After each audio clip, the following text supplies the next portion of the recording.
Assalamualaikum warahmatullahi wabarakatuh. Kembali lagi di channel Kisah Seram. Pada episode sebelumnya, setelah masuk kamar, saya merasa ada orang yang bernafas di belakang saya. Beberapa detik setelah itu, saya kembali mendengar ada orang bernafas, tapi kali ini ada di dalam lemari yang jaraknya tidak sampai 1 meter dari posisi kepala saya saat itu. Kepala saya sedang terasa pusing dan akhirnya saya tertidur. Kejadian itu merupakan kejadian yang paling membekas di benak saya, bahkan sampai saat ini. Semenjak saat itu, saya sangat yakin bahwa memang ada makhluk lain yang menemani saya. Saya mulai bisa menerima keberadaannya, meskipun cukup sulit. Saya tetap bersosialisasi dengan orang-orang sekitar, tidak lagi menjadi orang pendiam dan menyendiri. Meskipun kesan aneh itu sudah melekat pada beberapa teman-teman saya, baik di sekolah, kompleks, dan tempat les. Tentu saja saya terlalu sering menceritakan kejadian-kejadian misterius yang menimpa saya. Satu sisi banyak yang ingin kenal dengan saya, di sisi lain banyak yang mencerca saya. Sejak saat itu pula saya menjalani semuanya hari demi hari, bulan demi bulan, bahkan tahun demi tahun, ditemani oleh teman yang tidak terlihat. Saya ingat, hari itu saya baru pulang les biola. Saya sudah duduk di bangku kelas 6 SD. Ada satu lagu yang sangat saya sukai saat itu. Judulnya The Swan. Jika Anda penasaran lagunya, silakan cek di YouTube. Saking sukanya, saya sering menyanyikan lagu itu saat bosan atau saat tidak ada kerjaan. Saat itu saya sedang sedih dan kecewa. Dulu saya pernah minta dibelikan biola lagi. Meski awalnya ibu menolak, akhirnya dia berjanji untuk membelikan saat saya bisa memainkan satu lagu dengan lancar, yaitu lagu Canon. Ibu saya menyukai lagu itu, tapi saya tidak. Saat itu saya sudah lancar bermain lagu Canon dan saya menagih janji ibu. Tapi ibu tetap menolak membelikan. Tentu saja untuk anak seusia saya pada saat itu akan terasa sedih dan kecewa. Setibanya di rumah, saya ngambek dan tidak ikut bergabung makan malam, tapi langsung pergi ke kamar. Saya cuma tiduran sambil mencoba menghilangkan rasa sedih. Saat sedang termenung, saya mendengar suara orang bersenandung menyanyikan lagu kesukaan saya, The Swan. Saat itu saya merasa senang mendengar lagu itu. Saya pikir mungkin itu dari suara TV. Saya pun ikut bersenandung menyanyikan lagu itu. Sambil berjalan menuju keluar kamar, saat saya keluar kamar, saya kaget bukan main karena TV menyala dan sedang menayangkan berita. Suara senandung itu pun hilang. Tentu saja saya takut bukan main, tapi apa daya, tidak ada gunanya teriak ketakutan kalau ujung-ujungnya akan dianggap aneh oleh ayah dan ibu saya. Saya kembali masuk ke kamar. Baru saja saya menutup pintu, senandung itu datang lagi. Saya langsung membuka pintu lagi dan ternyata suara senandung itu berasal dari kamar kosong itu. Saya memberanikan diri sekuat tenaga untuk membuka pintu.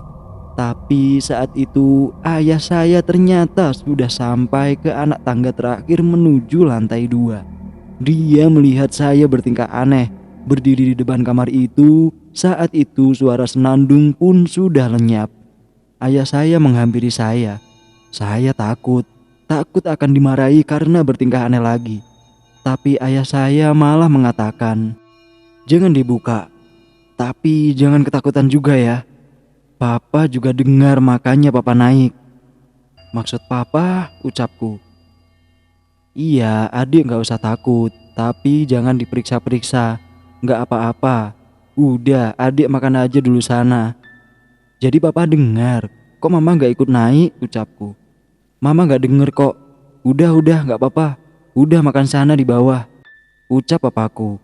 Saat saya bergegas turun, ayah saya kembali mengatakan kepada saya, "Oh iya dek, jangan bilang sama mama ya." "Kenapa pak?" "Pokoknya jangan, mama gak ngerti." Saya cuma mengangguk. Saat itu saya merasa senang sekali ayah saya ternyata bisa mengerti perasaan saya. Ternyata dia mendengar suara itu. Tapi kenapa ibu tidak?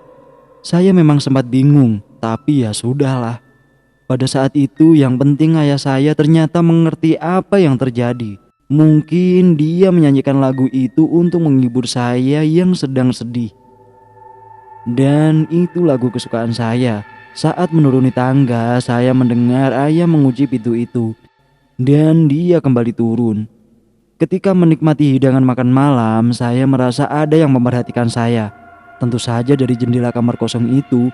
Kebetulan posisi meja makan kami saat itu berada di bawah jendela kamar itu.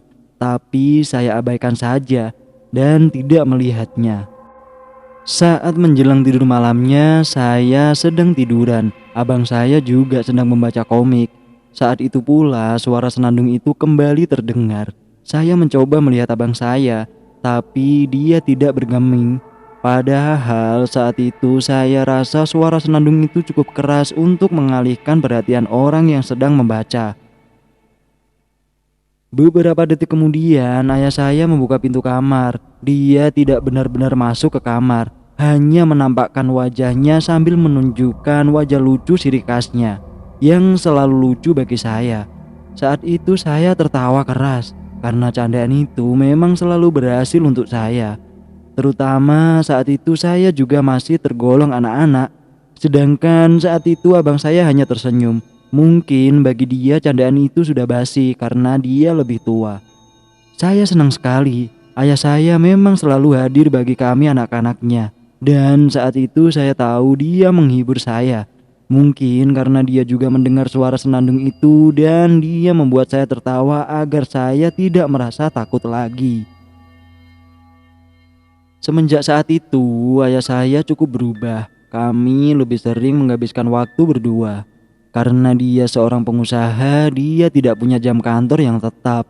Waktunya fleksibel. Dulu dia banyak menghabiskan waktu di luar.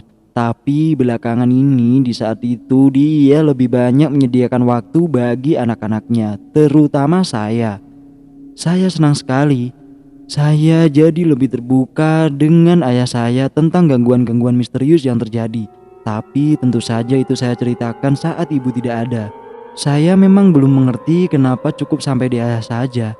Tapi saya patuhi saja perintah ayah untuk tidak cerita ke ibu. Yang penting saya senang karena dia bisa mendengar cerita saya. Sejak saat itu pula kami sering pergi berdua. Ayah saya menjadi orang yang paling nyaman bagi saya untuk berbagi cerita dan mengutarakan keinginan. Meskipun terkadang dia tidak bisa mengabulkan keinginanku. Dan dia tidak pernah menolaknya mentah-mentah. Dia hanya mengatakan, "Nanti ya doain aja rezeki kita lancar, nanti kita beli," bilang ayah. Beberapa bulan kemudian saya terbangun dalam kondisi gigi Graham yang goyang. Padahal gigi itu tidak bolong atau tidak rusak. Mungkin karena itu gigi susu. Sorenya sepulang les saya dan ayah pergi ke dokter gigi.